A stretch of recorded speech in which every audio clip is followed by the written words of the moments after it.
Bonjour à tous, une petite vidéo sur le marché de la crypto. Ce dimanche, les news incroyables. On a eu un hack en fait de Binance Bridge, le pont en fait. C'est pas l'exchange en question qui se fait hacker, c'est en fait le Binance Bridge, le pont qui est relié en fait entre bah, plusieurs exchanges, etc. On va voir ça en détail, comment ça s'est passé, ce qui est vraiment incroyable. Alors, sur un article Journal du Coin, regardez, hack Binance Bridge, 500 millions de dollars extraits.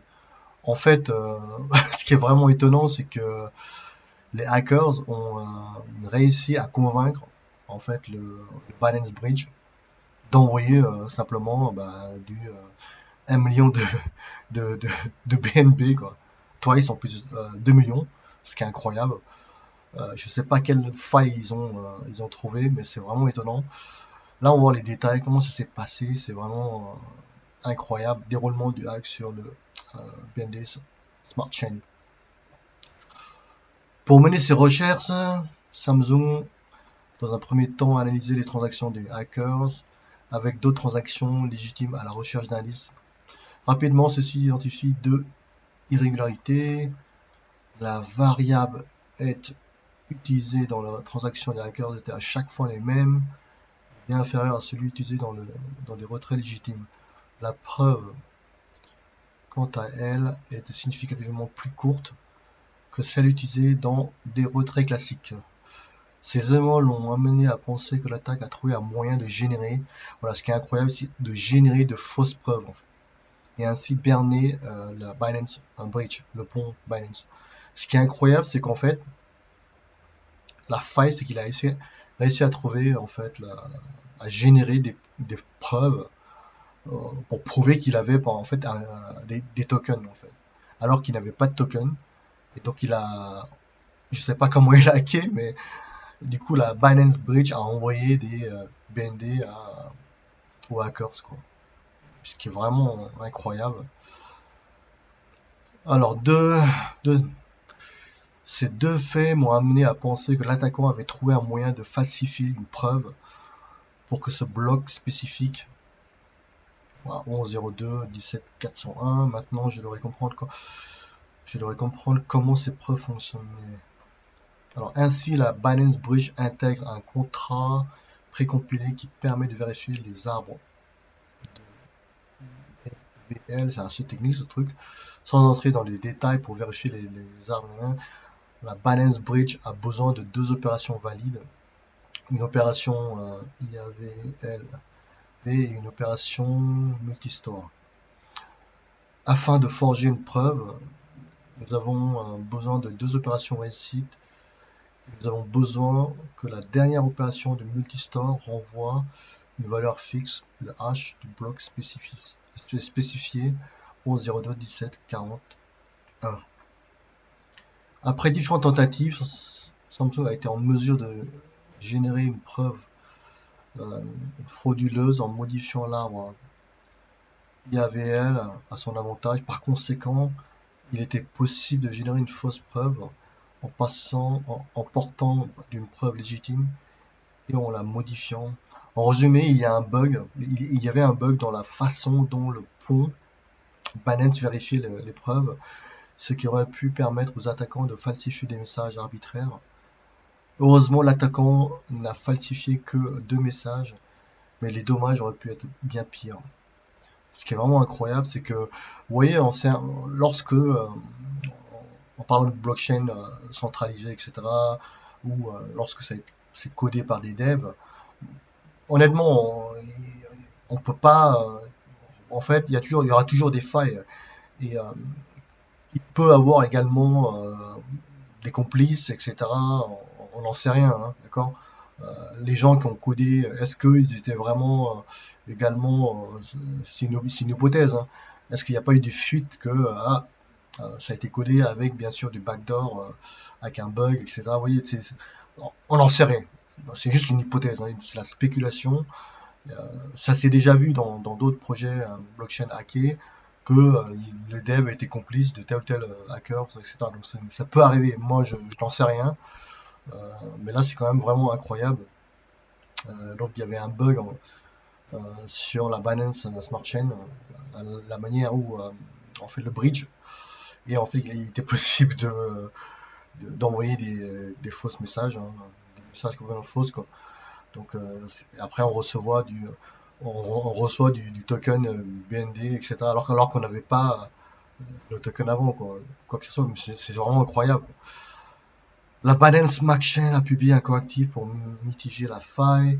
Cela a notamment permis d'empêcher les comptes de l'attaquant d'agir.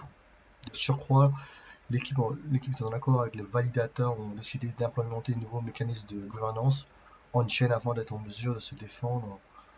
Tel cas, finalement, la Binance Smart Chain a pu être relancée autour de 9h, heure française. Binance continue les communications dans les jours à venir et proposer un post-mortem revenant en détail sur les événements. Ce hack est une envergure rarement rencontrée. En effet, ceci s'avère être le troisième hack de la plus importante de l'écosystème DeFi et se positionne derrière les hacks de Ronin Network et de Polychain qui avaient respectivement entraîné la perte de 624 à 611 millions de dollars. Les bridges constituant une faiblesse de l'écosystème crypto, mise en lumière par Vitalik Buterin lui-même au début de l'année 2022. Voilà, donc rien de vraiment d'extraordinaire parce que comme il y a eu des hacks déjà avant et dans la finance décentralisée, les hackers arrivent à trouver des bugs, des backdoors. Donc on n'y peut rien. Donc après c'est aux développeurs de corriger, hein. Mais si c'est 500 millions est confirmé, c'est quand même incroyable, c'est énorme. Ça c'est à suivre cette histoire de hack de la Binance Bridge. Incroyable. Alors revenons un peu au marché du Bitcoin, là, en crypto. Vous voyez, là, on reste bloqué quand même, hein. On reste toujours bloqué dans les 19 000, 20 000, donc on va pas aller beaucoup plus loin. Et donc ça sert à rien de dire on va aller vers un marché haussier. Et ce n'est vraiment pas le cas, d'accord? Il y a bien sûr des rebonds, mais c'est pas non plus, ça va pas aller beaucoup plus loin.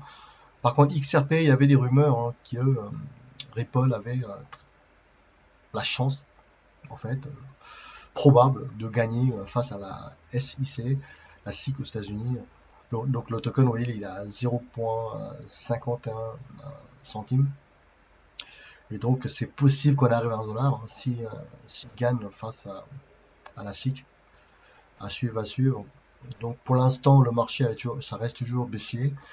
Les news sur le Dogecoin a bien pris parce qu'il y avait en fait Elon Musk qui a signé avec le rachat de Twitter. Et donc je pense que le projet va être d'implémenter Dogecoin comme crypto pour la plateforme Twitter. Ça c'est à suivre. Il est possible que Doge remonte après, mais c'est très risqué, d'accord? C'est pas un conseil d'investissement, faites ce que vous voulez. Après, il y a des gens qui aiment le risque, hein. Dogecoin, c'était une blague, mais ça a quand même atteint presque un dollar, hein. Ça n'a pas tapé un dollar, mais dans les 60 centimes, etc. C'était incroyable à suivre. Donc BTC, pour moi, on va descendre beaucoup plus bas, d'accord? La hausse des taux n'est toujours pas terminée. Le vendredi, en fait, il y a eu un carnage à la bourse parce que le data de l'emploi, en fait, le marché de l'emploi était mieux que estimé, donc forcément, là, le marché avait peur. En fait, s'il y a les meilleures data, ça veut dire que mauvaise nouvelle, hein, parce que la Fed va continuer à hausser les taux, peut-être beaucoup plus sévère. Le marché, bien sûr, vendredi, regardez, a dévissé, hein.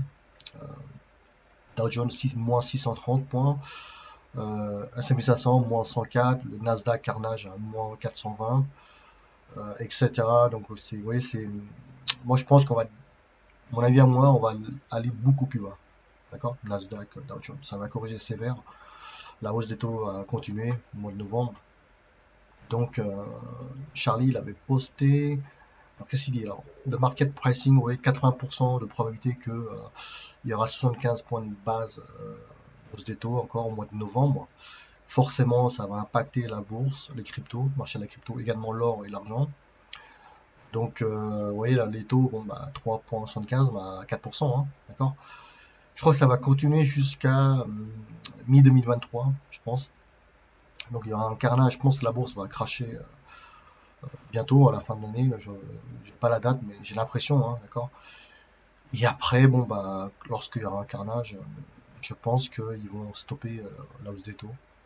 Mais pour l'instant, la hausse des taux continue, va continuer, pardon, et tant qu'il n'y aura pas un contrôle de l'inflation, bah, ça va continuer jusque fin 2022, début 2023, voilà.